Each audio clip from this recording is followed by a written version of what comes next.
अस्सलाम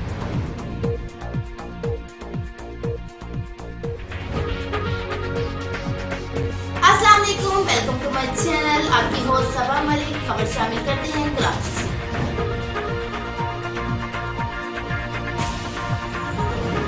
आप देख रहे हैं मिशन न्यूज़, पाकिस्तान की आवाज़।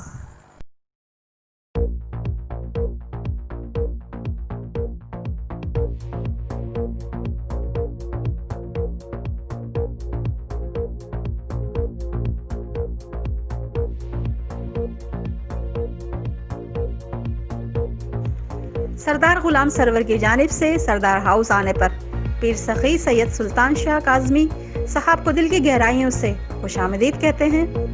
कराची मंगो पीर खैराबाद सरदार हाउस में एक पुरवकार तकरीब मुनक़्क़द की गई। नात ख़्वानी और क़वाली का एहतमाम भी किया गया, जिसमें मुरीदों इलाक़ा मकीन ने भरपूर अंदाज से शिरकत की। समाजी व सियासी और पुलिस के अवाम दोस्त अफसरान और एहलकारों ने भी शिरकत की।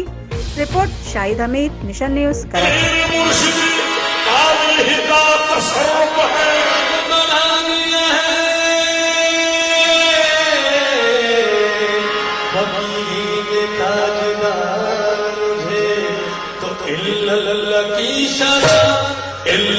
की शराब नजर से पिला दिया,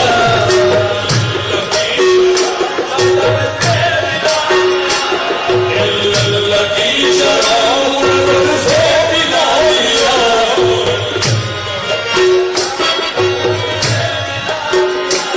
मैं एक गुनाह को सूफी बना दिया,